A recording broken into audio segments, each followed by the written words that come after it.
On today's video, we are talking about the three main reasons for the current housing market inventory crisis in 2022.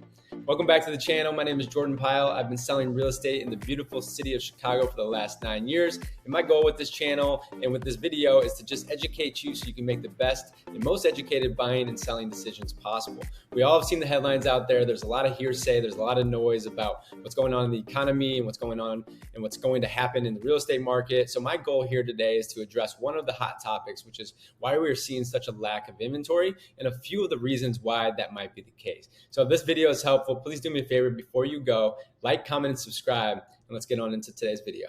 What's going on, guys? Jordan Pyle here again. I'm a real estate agent here in the city of Chicago, and I'm trying something a little bit new today, and we're talking through my FaceTime camera here, whatever you want to call it, my little thingamajig at the top of my MacBook. But I feel like you guys, you want more of the real content, the real information, the real knowledge about the Chicago real estate market and the real estate market in general. And I don't need a fancy camera to be able to do that. So I'm trying something new because I'll be able to screen share, things like that. But I want to start putting these type of just raw videos out on my YouTube channel. So today we're going to be talking about why, one reason, I guess, why I think that we're having an inventory shortage. And I'm going to go into a couple of different scenarios here, but I think the biggest thing that I'm realizing right now is that a lot of the issues with the inventory in general, I guess there's a couple different reasons. I think the first reason is that the largest subset of buyers in the market right now buying homes are the millennial buyers.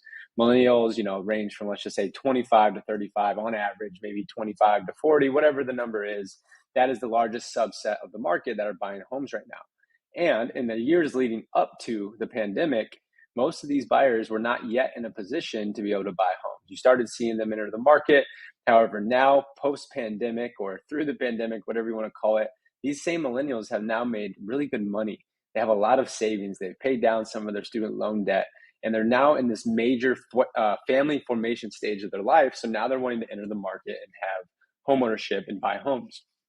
So all that being said, the problem with that is since that's the largest subset of the market and most of them are coming from a rent to own situation, they don't have a market to trade to the market to bring new inventory because they're not selling a home to buy a new home. So they're basically coming in and entering into the market without anything to trade. So that's one reason why we're seeing this crazy amount of demand, which has led to obviously just supply levels at all times low and multiple offer situations, properties going 5-10% plus over asking price on the first weekend on the market because there's just this influx of demand.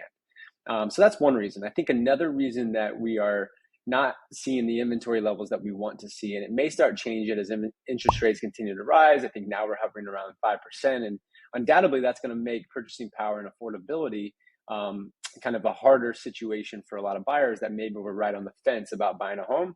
Now they're being priced out because their payment, let's just say on a $500,000 house, might have just went up $500 to $600 a month just because of a 2.5% interest rate increase. So that being said, a lot of people that are in homes right now that would have a home to trade and bring to the market when they buy a new one, or what we like to refer to as move-up buyers, they all secured interest rates that they bought in the last, let's just say 4 to 5 years, probably around like a 3% interest rate, at least under 4%.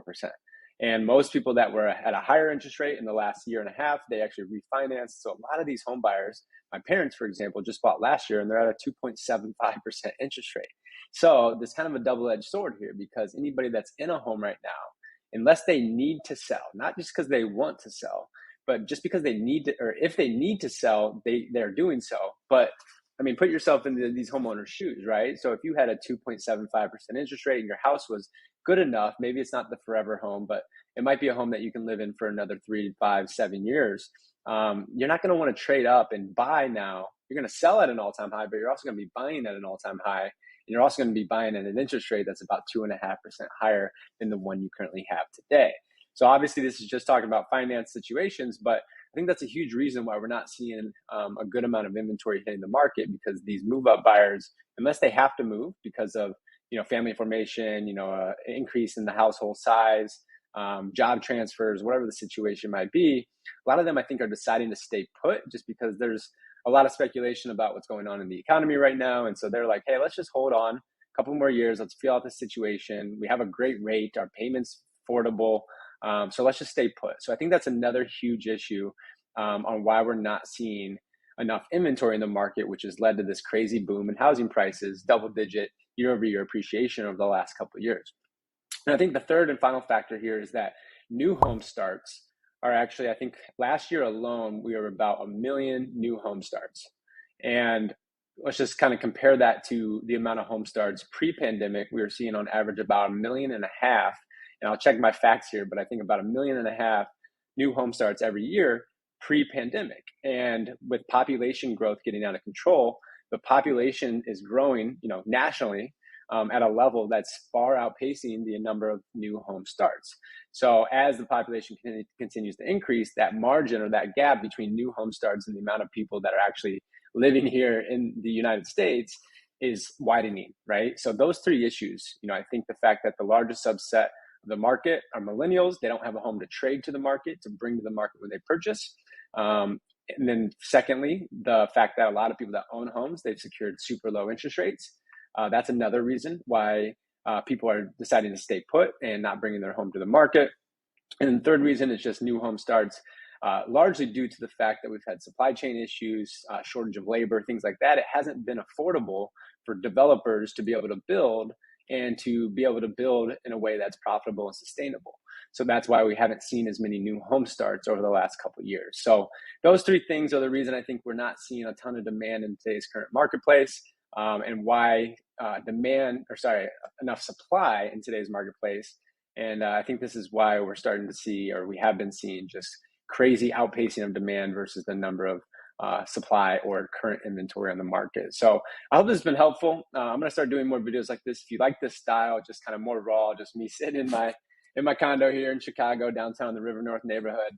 My goal is just to be the knowledge broker, to be able to kind of cut through all the chaos, all the headlines you see out there, and to provide clarity as it pertains to the real estate market and how it pertains to you in your situation specifically, because it is not a one-size-fits-all approach. Every person has a different reason to potentially want to buy or to sell or to rent real estate or to invest in real estate.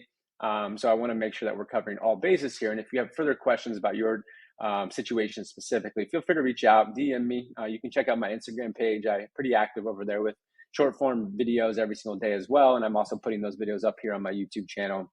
But yeah, I'd be happy to be a resource for you in the Chicago real estate market. So I hope it's been helpful. Again, my name is Jordan Pyle. I'm with eXp Realty downtown, servicing the city of Chicago and nearby suburbs. And I hope that you have a great rest of your day. We'll talk to you guys soon.